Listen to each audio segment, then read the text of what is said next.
दोस्तों आज की जो कहानी है वो एक कपल की है जिसने अपनी ज़िंदगी की नई शुरुआत करने के लिए अपना शहर छोड़ करके अपना घर छोड़ करके एक छोटे से कस्बे में जाकर के रहने की सोची क्योंकि उसके हस्बैंड की नई नई नौकरी लगी थी और वो चाहते थे इस ज़िंदगी की शुरुआत बहुत ही ज़बरदस्त हो। तो दोस्तों आज की कहानी में आगे बढ़ने से पहले सबसे पहले मेरा निवेदन है, अगर अभी तक आपने चैनल को सब्सक्राइब नहीं किया है तो जल्दी से वो हॉरर स्टोरी को सब्सक्राइब कर लीजिए ताकि हम आप तक उन सभी कहानियों को पहुंचा सके जो कि हमारे सभी सब्सक्राइबर या फिर हमारे दोस्त हमारे साथ शेयर करते हैं। तो चलिए देर न करते हुए कहानी को करते हैं शुरू।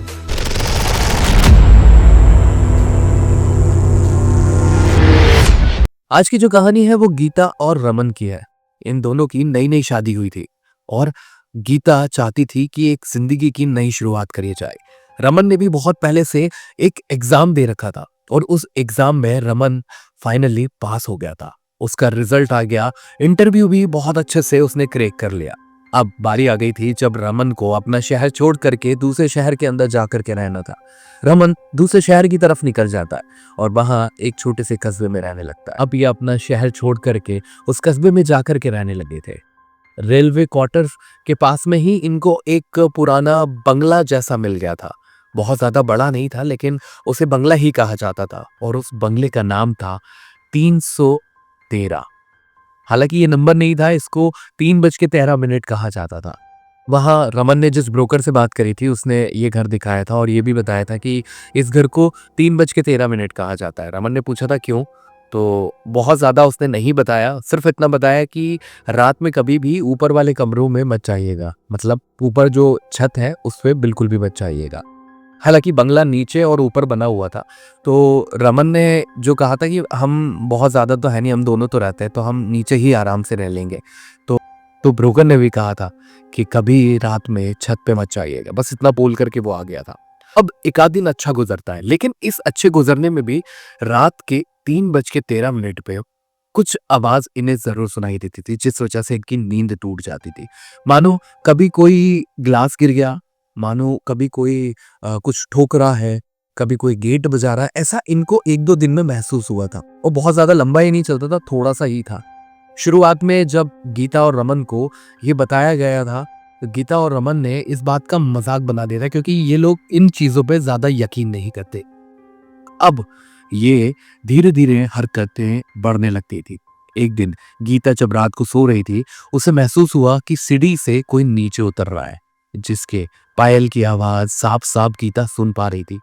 गीता ने इस आवाज को सुन करके उठ करके कमरे से बाहर जाकर के सीढ़ियों की तरफ देखा तो गीता को वहां कोई भी नजर नहीं है।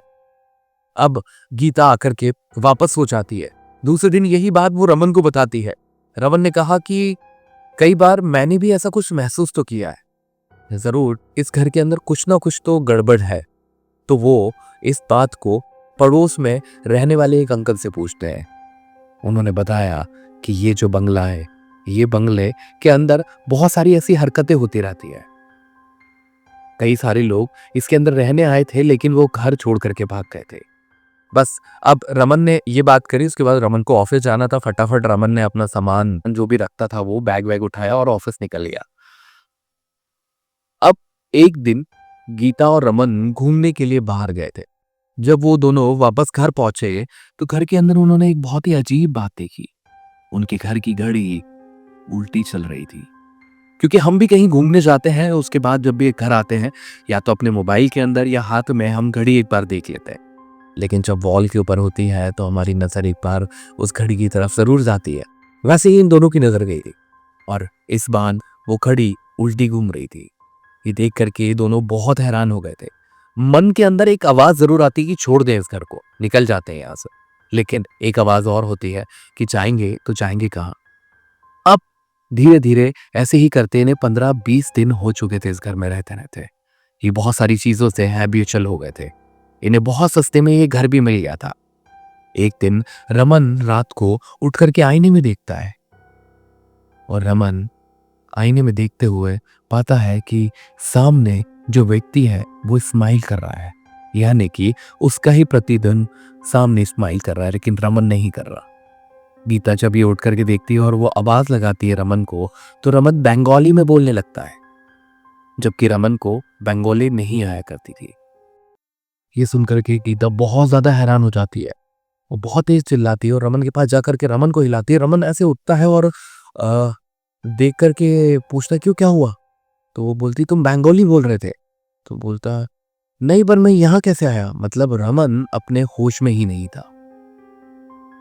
ऐसे ही एक दिन और गीता कांच के सामने खड़ी होती है और गीता को रेडियो में अपने आप एक गाना सुनाई देता है, जबकि रेडियो किसी ने चालू नहीं किया था। गीता को दिन के 3 बजे के आसपास उस रेडियो में वही गाना सुनाई देता था। एक दिन गीता ने इस गाने को महसूस किया, ध्यान से सुना तो उसे याद आया कि ये तो मेरी शादी वाले दिन बज रहा था। अब गीता के साथ बहुत सारी ऐसी हरकतें होने लग गई थी। गीता को महसूस हो गया था कि इस घर में वो अकेली नहीं, कोई और भी है। अभी तक इनके साथ कोई बड़ा हादसा नहीं हुआ था, इसलिए ये लोग रह रहे थे। लेकिन उस दिन जो चीज गीता के साथ हुई, गीता उसे सुन करके, देख करके हैरान हो गई थी। गीता को ऊपर वाले कमरे में से किसी औरत की बहुत तेज चिल्लाने की आवाज आई। गीता इस आवाज को सुन करके पूरी तरीके से डर चुकी थी और कांच पे लिखा हुआ आया और कांच के ऊपर हल्की सी धुंध जमी थी। उसके ऊपर लिखा किसी ने कि ये घर मेरा है। गीता तुरंत घर से बाहर निकल जाती है और रमन के आने का इंतजार करती है। जैसे ही रमन घर आता है, गीता रमन को सारी बात बताती है। तब रमन बोलता है कि वाकई मैंने भी ऐसी चीजें सुनी है इस घर के बारे में। और गीता ने एक चीज जब रमन को बताई, रमन वो सुन करके पूरी तरह से सन्न रह गया। गीता ने उसे बताया कि सामने वाली दुकान में जो आंटी काम करती है, उनसे मैंने पूछा था कि इस घर के अंदर ऐसा क्या है। तो उन आंटी ने बताया कि तुम लोग इस घर में रह कैसे रहे हो, क्योंकि इस घर में किसी का साया रहता है। तब गीता ने उनसे कहानी पूछी कि इस घर के पीछे की क्या कहानी है। उन आंटी ने बताया गीता को कि बहुत साल पहले, आंटी ने बताया गीता को लगभग 35-40 साल पहले इस बंगले के अंदर गीता बॉस और रमन बॉस नाम का एक नया कपल रहता था। और रमन बॉस को धीरे धीरे शक हो गया था कि गीता किसी से बात करती है और किसी और के साथ उसका प्रेम संबंध चल रहा है। इस शक के चलते एक दिन रमन ने उसे ऊपर वाले कमरे में ले जा करके रात के 3:13 पे आग लगा दी उस कमरे के अंदर और वो उसी कमरे में जल करके मर गई। उसके बाद रमन बॉस भी कुछ दिन बाद एक नई जगह मृत पाए गए और तब से ही इस घर को 3:13 कहा जाता है, क्योंकि इस घर के अंदर जब लाइट नहीं होती, अपने आप रात के 3:13 पर चल जाती है। और जब हम लोगों ने आपको देखा इस घर के अंदर, हम पूरी तरीके से हैरान थे कि आप लोग रह कैसे रहे हो इसके अंदर।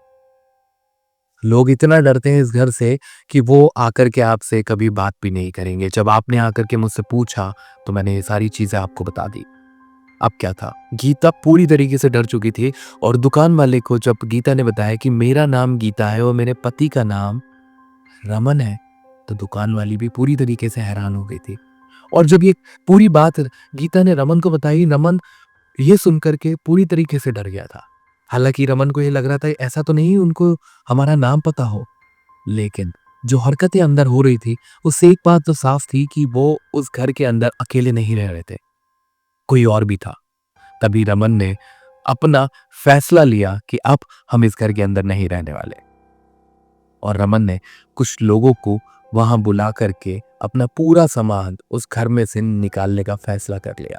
हालांकि इससे पहले रमन ने एक नया घर ढूंढा और उसके बारे में पहले अच्छे से जांच पड़ताल कर ली आसपास में। उसके बाद रमन ने उस घर को खाली करके अपना पूरा सामान मंगवा लिया और खास तौर पे रमन ने एक चीज और कही थी जो सामान उठाने गए थे, वहां की कोई भी चीज मत लेकर के आ जाना, एक कील भी नहीं।